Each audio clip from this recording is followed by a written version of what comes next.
2015मध्ये एक 4 व्हीलर घ्यायचा विचार करत होतो. तिथंच एक तासाभरात आम्ही ते निर्णय घेतला की मशीन विकत घ्यायची. बरं. घरगुती विजेवर चालणारी मशीन. महाराष्ट्रातील प्रत्येक शेतकरी शेतीबरोबर काहीतरी जोडधंद्याचा शोध नेहमी घेत असतो. शेतीला जोड व्यवसाय म्हणून एक आपल्या समोर त्या ठिकाणी आलेला आहे, जो अगदी नवीन व्यवसाय आहे. तर तो व्यवसाय म्हणजे डाळ मिलचा व्यवसाय. हा व्यवसाय असा आहे, याची खासियत अशी आहे की याच्यासाठी तुम्ही तुमच्या गावातच राहून हा व्यवसाय त्या ठिकाणी करू शकता. तुम्हाला बाहेर कुठेही जायची त्या ठिकाणी गरज नाही. त्याचबरोबर त्यासाठी लागणारे जे काही मशीन्स आहेत, तर त्या अत्याधुनिक मशीन्स असून त्या अगदी कमी जागेत बसतात आणि ज्याची किंमत जर बघायला गेलं तर तीसुद्धा सर्वांना परवडणारी आहे. तर त्यामुळेच या व्यवसायाविषयी एक डिटेल माहिती जाणून घेण्यासाठी आपण आज बाबुर्डी घुमट या गावात त्या ठिकाणी आलेलो आहोत. तर आपल्याबरोबर श्री माने साहेब आज त्या ठिकाणी आहेत. तर त्यांनी 2015मध्ये ही मशीन त्या ठिकाणी खरेदी केली होती. गावामध्ये त्यांनी घेतलेली ही मशीन कदाचित पहिलीच होती आणि त्यावेळेस तो प्रयोग कदाचित त्यांच्यासाठी नवीनच होता. तर त्यांनी अगदी व्यवस्थितपणे ही मशीन त्या ठिकाणी चालवलेली आहेत.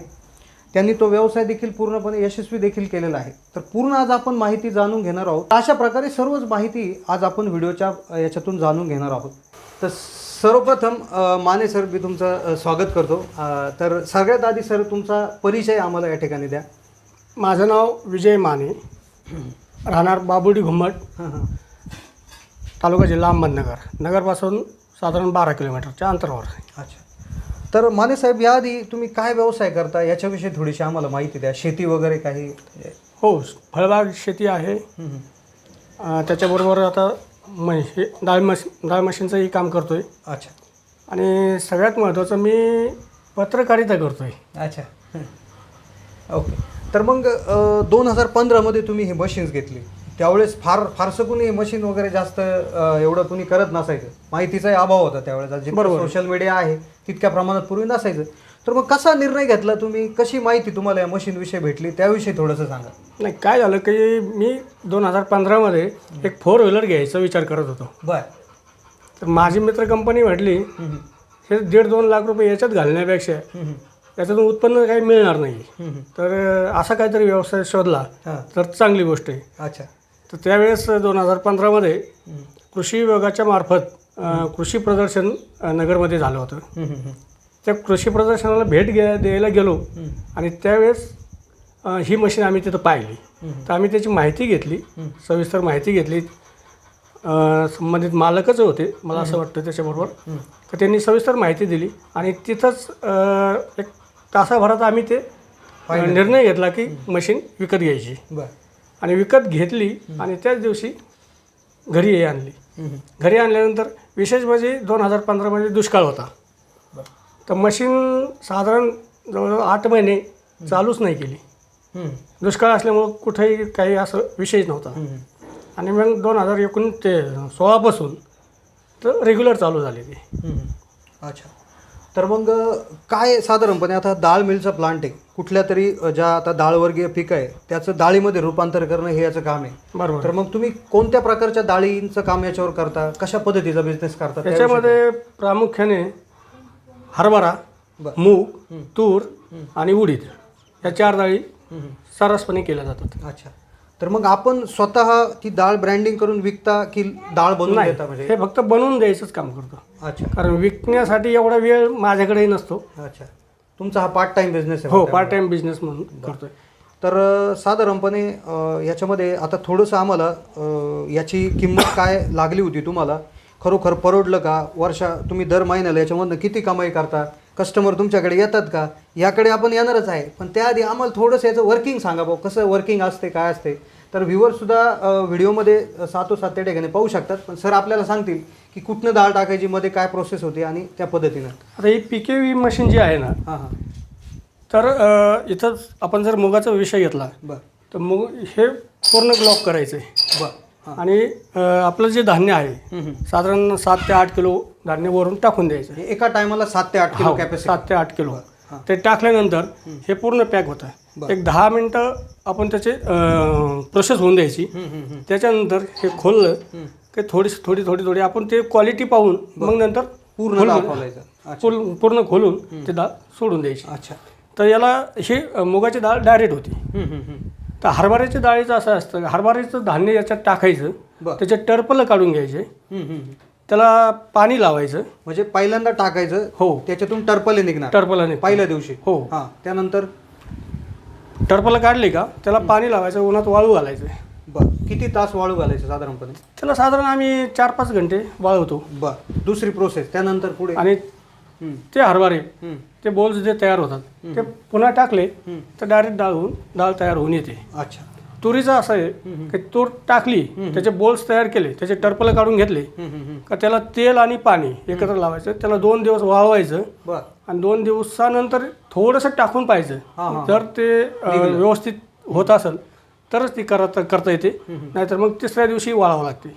अच्छा, म्हणजे सगळ्यात जास्त टायमिंग हा तुरीला लागतो. बरं, त्यानंतर सगळ्यात कमी हरभरा, आणि त्यानंतर मूग उडीद वगैरे तर डायरेक्ट त्या ठिकाणी होतं. नाही, उडदाला तर उडदालाही तेल पाणी लावावं लागतं. अच्छा. पण उडदाचं एकाच दिवसात होतं. अच्छा. उडीद थोडेसे आदळले ना, म्हणजे त्याचं थोडंसं जर त्याला टच झालं तर ते धान्य ते टरपल थोडंसं लूज होतं. पाणी तेल लावलं का ते वाळवलं का ते लगेच. अच्छा. त्याच्यात रोलर आहे, वरून धान्य टाकल्यानंतर ते घासतं त्याला. अच्छा. हां, घासून घासून मग ते टरपलं निघतात. टरपलं इकडच्या बाजूने जातात. बर. त्याचे जे पीठ होतं, जे काही पीठ निघाल ते इकडच्या बाजूने जातं आणि धूळ ही बाहेर फेकली जाते.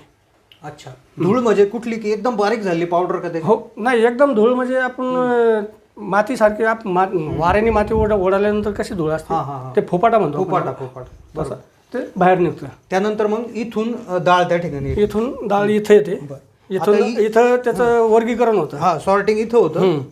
छोटी डाळ पलीकडे बाजून पडते, मोठी डाळ इकडून पडते आणि अखंड जे राहतात ते इकडे पडतात. अच्छा, म्हणजे सॉर्टिंग सुद्धा तुम्हाला सातोसात होते. मग काय असं प्रत्येक डाळीसाठी 3च वर्गीकरण आहेत का एवढे? नाही, की असं हे फक्त मूग आणि उडदासाठी. हरभऱ्याचं काय शॉर्टिंग होत नाही. हरभऱ्याचं डायरेक्ट इथं हरभऱ्याचा चूर जर पडला तर पलीकडे पडतो आणि अखंड इकडे पडतात. अच्छा. मग आता याचं जे सॉर्टिंग होतंय, या सॉर्टिंगनुसार काही भाव असतो त्याला, कमी जास्त? नाही, काही नाही, ते दोन्ही एकत्र करायचं तरी पण चालू शकतो. मग आता आपलं साधारणपणे बिझनेस मॉडेल काय आहे? आपल्या जे गावातले शेतकरी डाळ आणून देतात, कशा पद्धतीने असते आपल्या? आता माझ्याकडे ना बाबुडी घुमट, वाळकी, शेजारी वाळकी आहे. अच्छा. इकडून खंडाळा, खडकी, इकडं वाकुडी, इथून लोक येतात. म्हणजे 4 ते 5 गावामध्ये? 4 ते 5 गाव येतात. त्यांच्या गावातही मशीन आहेत, पण ते आपल्याकडे जास्त येतात. त्याचं काय डिफरन्स आहे? कारण मी हरभरा याच्यातून ही काढल्यानंतर बाकी मशीनवाले काय करतात की हरभरा टरपल काढल्यानंतर ते डायरेक्ट आपलं जे चक्की असते ना, चक्कीत टाकून ते फोडतात. मी तसं नाही करत. मी परत ते हरभरा याच्यात टाकतो आणि त्याची क्वालिटी आहे ना, आता ही जर याला कोणतंही पॉलिश केलेलं नाही, याचा कलर कसा आहे, याला चक्कीत न टाकता मशीनमध्येच टाकून ते बाहेर काढलेले. अच्छा, म्हणजे ते असं का करतात? वेळ वाचवण्यासाठी? हो, वेळ वाचतो. पण तुम्ही थोडंसं जास्त एफर्ट घेता आणि क्वालिटी देण्याचा प्रयत्न. क्वालिटी त्याच्यामुळे 4 ते 5 गावातील लोक टाळून इकडे येतात. हो. अच्छा. फक्त क्वालिटीमुळे इकडे येतात. अच्छा.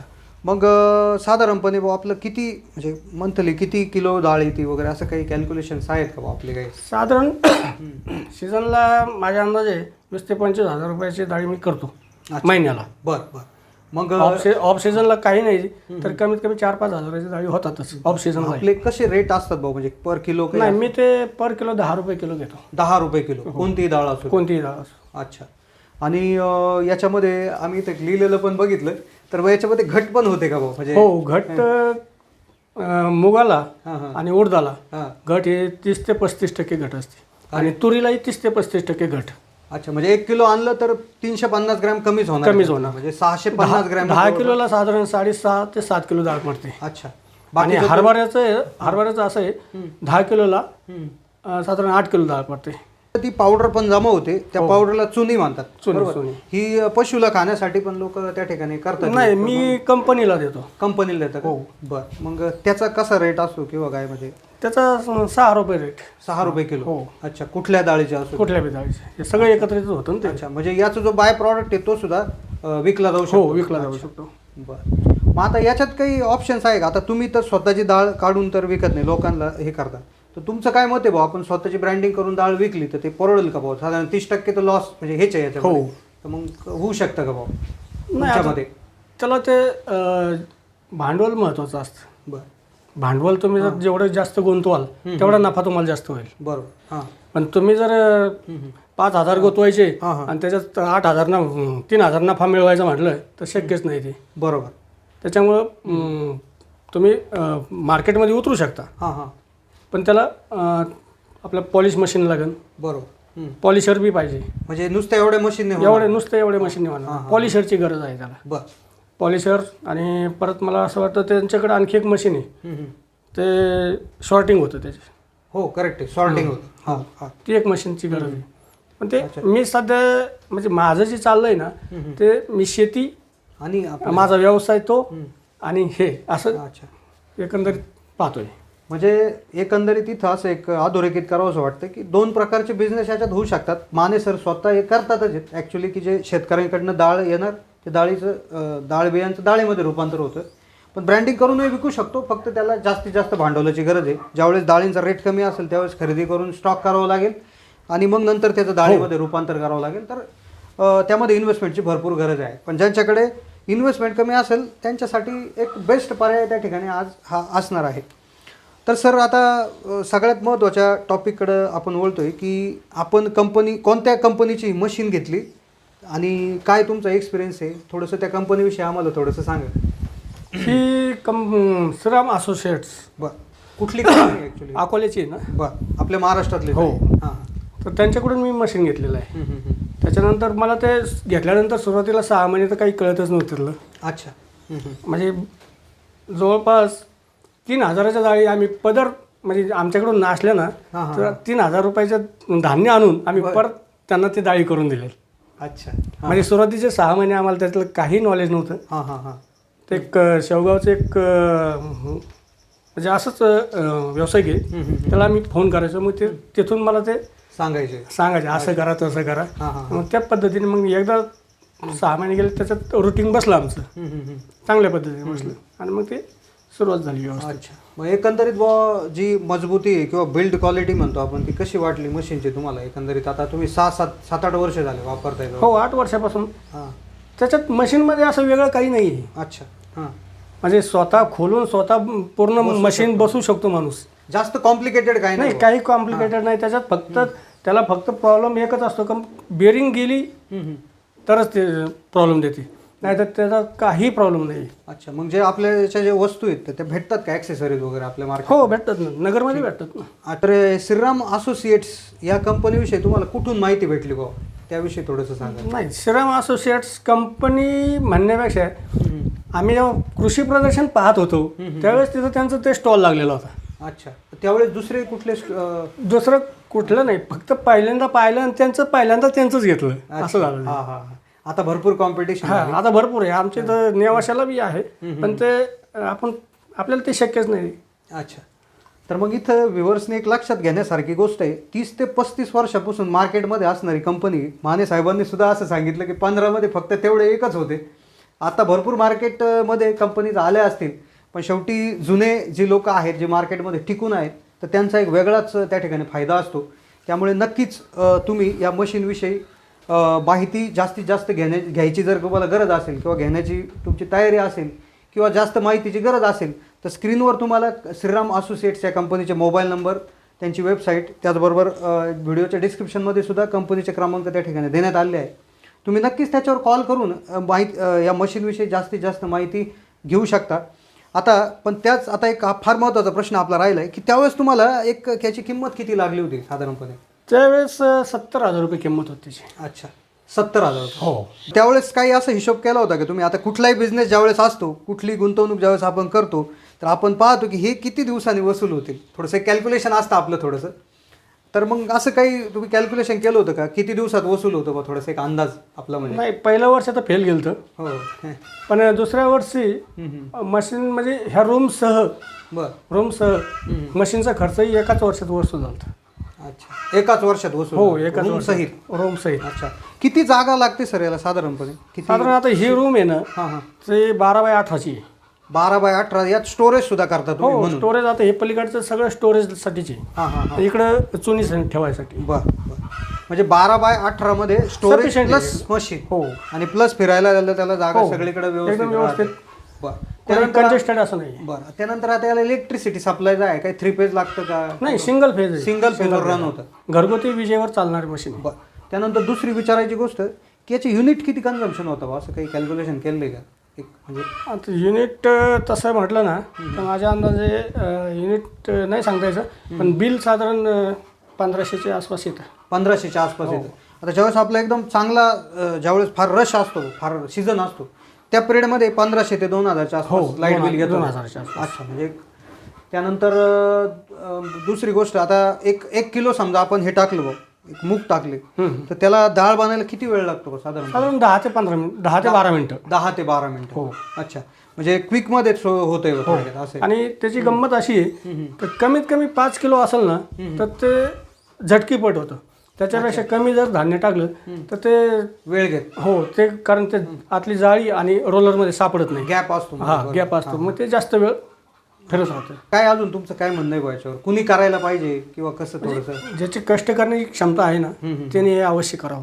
ज्याची कष्ट करण्याची क्षमता नाही तो मशीन घेऊन जरी बसला तरी काही होणार नाही, कारण याच्यात कष्ट आहेत, भरपूर कष्ट आहे. भरपूर कष्ट आहेत. मशीनवर उभं राहणं, ते पुन्हा वाळवणं, ते हे करणं, तर मनुष्य घरगुती जर असेल तरच. नाहीतर एखादा बेरोजगाराने घेतलंय आणि माणूस लावला तर ते अजिबात परवडणार नाही. अच्छा. जर तुम्हाला मार्केटमध्ये उतरायचं असेल तर तुम्ही मनुष्यबळ लावून हे करू शकता. तर साधारणपणे कोणत्या गावात घ्यायला पाहिजे भाऊ असं, म्हणजे किती लोकसंख्या किती नाही, पाहिजे? आमच्या गावची लोकसंख्या तशी 3000च्या आसपास आहे आणि कुटुंब साधारण 300-350 कुटुंब आहेत. बरं. मग ते सुरुवातीच्या काळात आमच्या गावावरच्याच याच्यावर चाललं होतं, पण नंतर बाहेरून लोक यायला लागले. माने साहेब, तुम्ही तुमचा वेळ दिला आणि मौल्यवान विचार आमच्यापाशी व्यक्त केले, तर त्याबद्दल आमच्या चॅनलतर्फे तुमचं आभार व्यक्त करतो. धन्यवाद.